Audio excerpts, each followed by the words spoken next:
The oppressed Muslim woman, a subservient, hidden figure deprived of her fundamental human rights, intellectually and economically constrained. This is the cliché frequently propagated by Western media, while in contrast, the Western woman is empowered, free to choose her path in life, and liberated from the shackles of male oppression and subjugation. Indeed, the West heralds itself for championing women's rights and setting standards for gender equality and female enablement. But the darker truths so frequently experienced by these women in their day-to-day lives are brushed aside.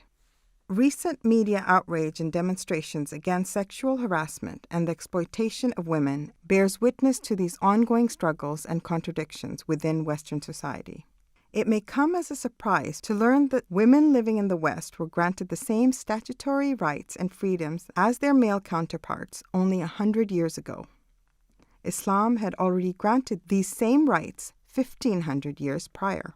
Islam is the only religion that has set out a perfect body of principles that bestows on women an equal status to men both spiritually and practically, in guaranteeing their rights to an education, to work, to own property and inheritance, and financial independence. Can today's society even imagine that women had to fight for a law to stop their own property and earnings to be handed over to their husbands once they got married? 1870. The Married Women's Property Act allows married women to own their own property. Previously, when women married, their property was transferred to their husbands. Divorce heavily favoured men, allowing property to remain in their possession. 1922. The Law of Property Act allows both husband and wife to inherit property equally. 1923. The Matrimonial Cause Act makes grounds for divorce the same for women and men. Influential acts of 1857 paved the way for this act. 1975. The Sex Discrimination Act makes it illegal to discriminate against women in work, education, and training. This is another act pushed through by the women's movement.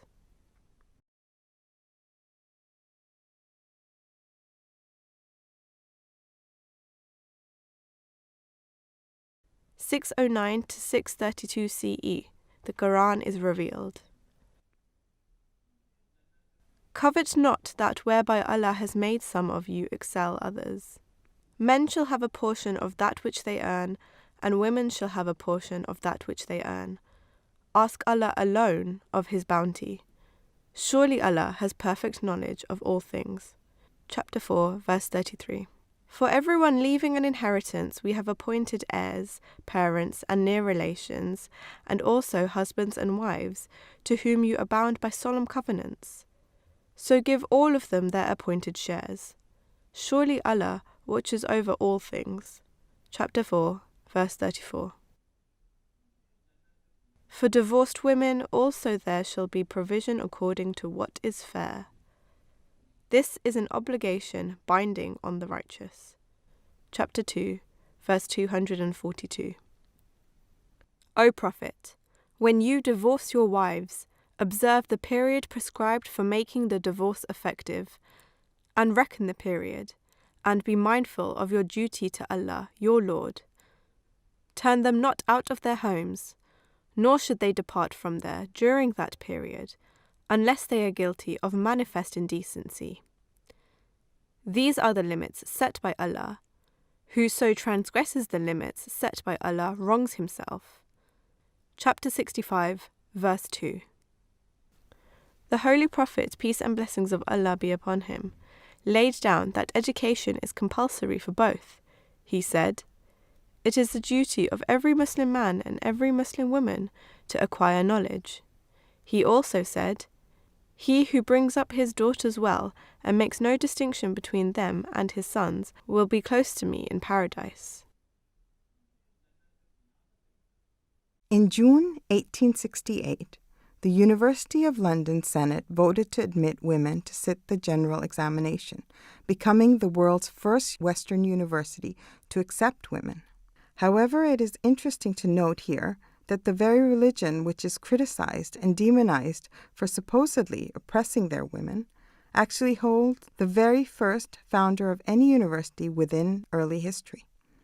In 859 CE, Fatma al-Fahri founded the Al-Qarawiyyin University in Fez, Morocco, which soon became an international hub for learning subjects from grammar to astrology. This university is still in existence today and is a proud landmark in the history of Islam.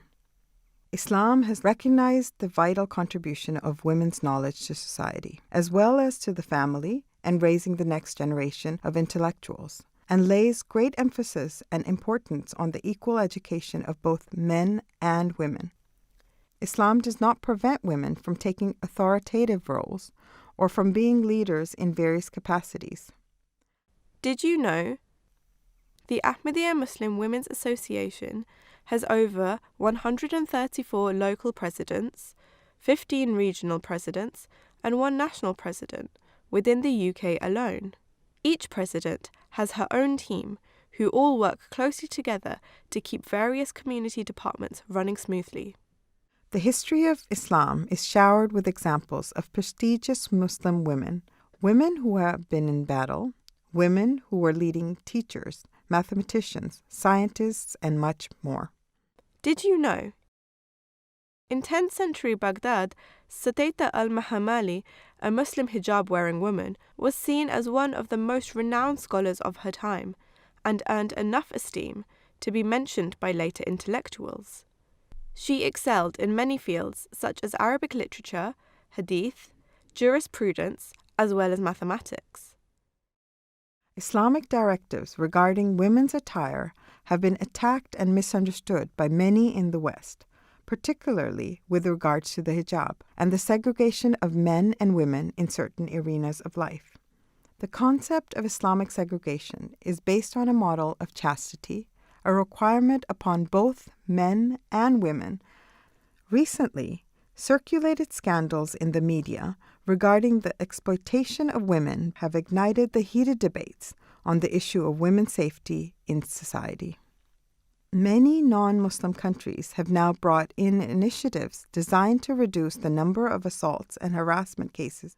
Women-only carriages have been introduced in many rail lines in Mexico, Japan, and India, after awareness campaigns and tougher sentencing for sexual harassment on public transport failed to reduce incidents. A 2014 Reuters poll, which surveyed 6,300 women around the world, found that 70% said that they would feel safer travelling in a separate carriage. Germany has now created women-only safe zones during public events such as New Year's Carnival. It is now becoming apparent that the most effective protective measures are to provide women with these safe spaces. Protective measures that were part of Islamic practice 1,500 years ago. The hijab serves to safeguard women against receiving unwanted attention from strangers. The instruction for women to wear the hijab goes hand in hand with instruction for men to lower their gaze, which is established in Islam so that women are addressed with respect and have the freedom to go about their daily lives without fearing for their safety. Islam's establishment of equal rights regarding inheritance, divorce, and possession of property has allowed Muslim women to lead fulfilled, independent lives for over 1,500 years now.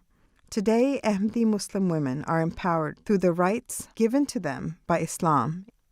Their contribution to society's schools, hospitals, businesses, and respective establishments demonstrates that their choice to adopt modest clothing and the hijab does not impede their professional progress. It is ironic that Islam's established laws on equality are now the very same laws which are being debated by governing bodies in the West. It is heartening that they are coming to realize the wisdom of Islamic teachings in establishment of a peaceful, inclusive, and progressive society for both men and women. A future in which all the teachings of the Holy Prophet, peace and blessings of Allah be upon him, are accepted as the norm is not too distant, and the struggle which the Holy Prophet ﷺ launched for the rights of women will soon bring forth its fruit.